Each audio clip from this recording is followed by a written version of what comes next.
There's a story we rarely tell about the quiet, kind soul who walks among us. The one who holds open doors, listens intently, and gives without expecting anything in return. We see them in fleeting moments, often too preoccupied to truly notice. They don't demand the spotlight, they don't clamor for recognition. But they are there, shaping the world in their gentle, unassuming way. And yet, when the curtain falls, these are often the people left standing alone. It's a paradox, isn't it? Kindness, a virtue celebrated in poetry, lauded in philosophy, and demanded by society, is too often met with indifference or neglect. The nice person, for all their virtues, becomes an easy target for disregard, their selflessness mistaken for simplicity. They face a quiet, invisible isolation, even as they brighten the lives of everyone around them. But why does this happen? Why do those who embody goodness, patience, and empathy often find themselves alone? Is it a flaw in the design of kindness, or perhaps a misunderstanding of its true power? This isn't a lamentation, it's an exploration.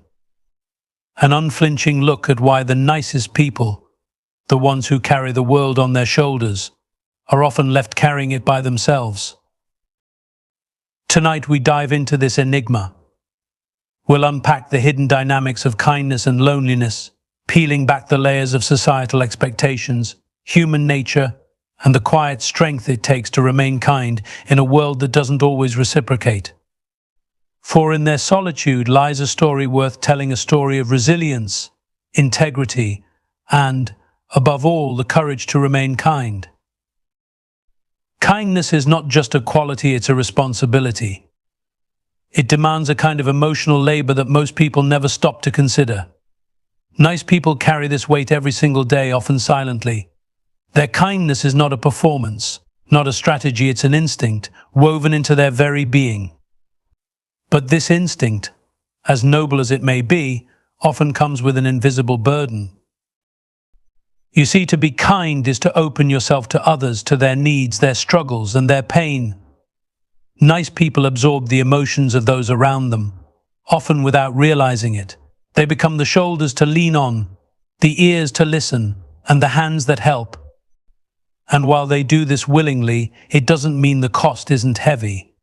Each favor granted, each moment of understanding given, takes a small piece of their energy, their time, their spirit.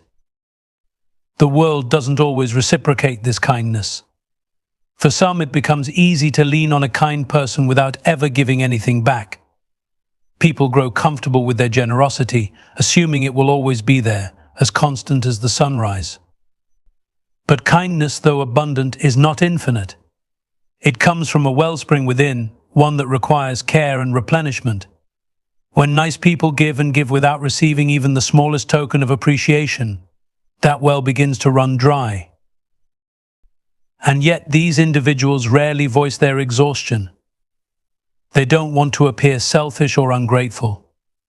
They've been conditioned to believe that asking for something in return diminishes the value of their kindness. So they carry on, offering their time, their energy, and their hearts, even as their own needs go unmet. It's not that they expect the world to repay them in full. It's that they quietly hope for even the smallest acknowledgement. A thank you, a kind word, a gesture that says, "I see you." But the weight of kindness isn't just about what others take, it's also about what nice people refuse to give up. Their values, their integrity, their belief in the goodness of others, these are non-negotiable. They could choose to be less kind, less giving, less open, but they don't.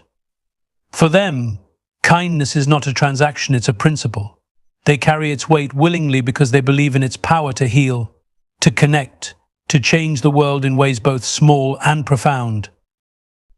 The irony is that this very dedication to kindness can make nice people feel isolated. They may stand in a crowded room surrounded by people they've helped and supported, yet feel utterly alone.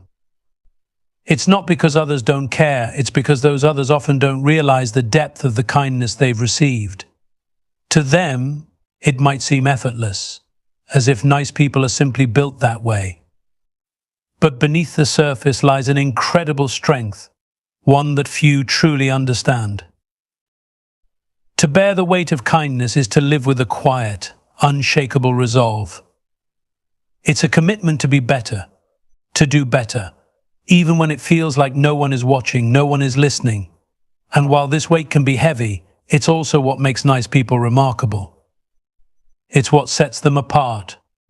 Their kindness is not just a choice, it's a testament to their courage, their resilience, and their unwavering belief in the goodness of the world, no matter how much it asks of them. Nice people avoid conflict not because they lack strength, but because they understand the gravity of confrontation. They know that once words are spoken, they cannot be unsaid. Once actions are taken, they cannot be undone. To them, peace is a sacred space, something worth preserving, even at their own expense. This instinct to avoid discord isn't born of weakness, but of a deep-seated understanding of human nature. They know the pain that conflict can bring, not just to themselves but to others, and they would rather shoulder that pain in silence than risk inflicting it on someone else. But this aversion to conflict often comes at a cost.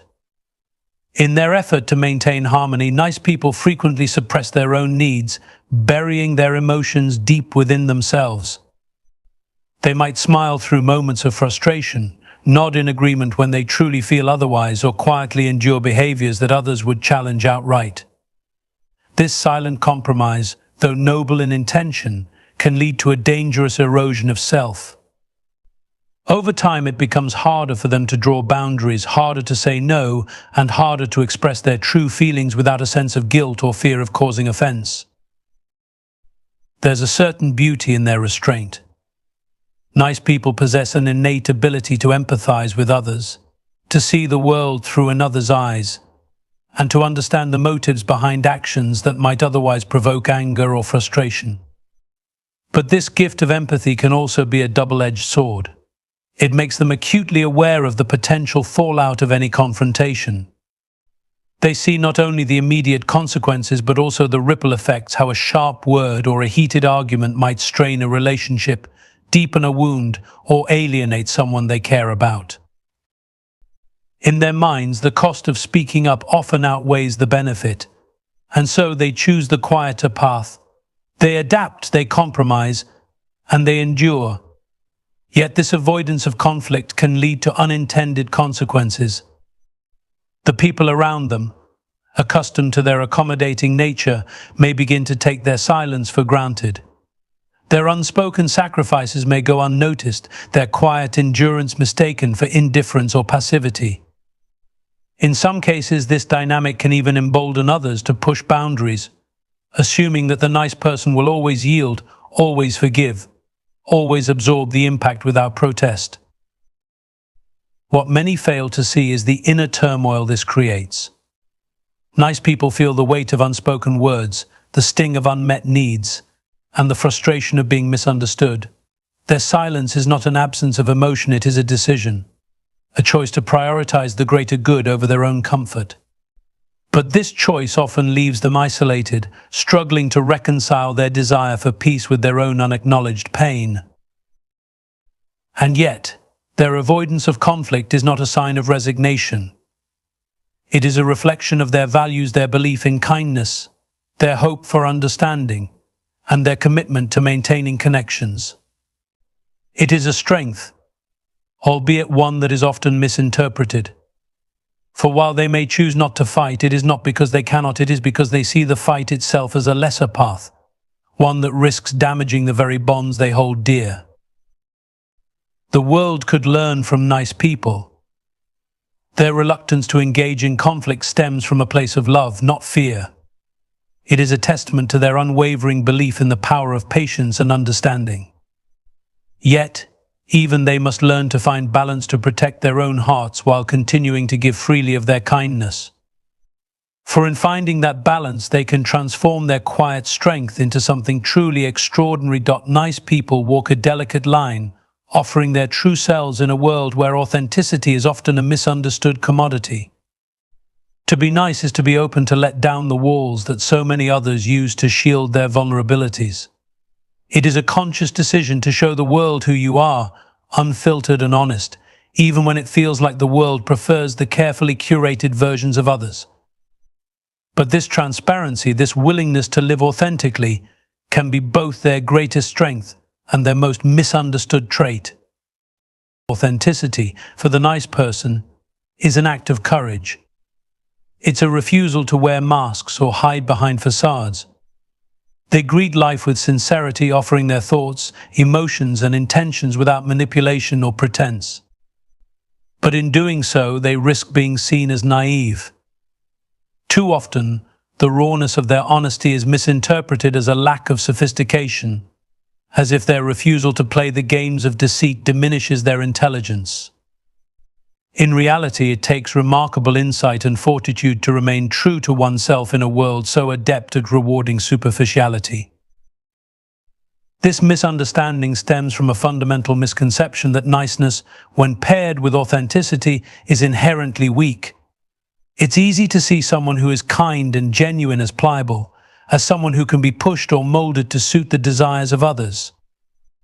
But what people fail to recognize is that nice people are not driven by a need for approval or an inability to assert themselves. Their niceness is deliberate, a reflection of their inner values, not an absence of willpower. They are kind because they choose to be, not because they must be. Yet this choice often isolates them.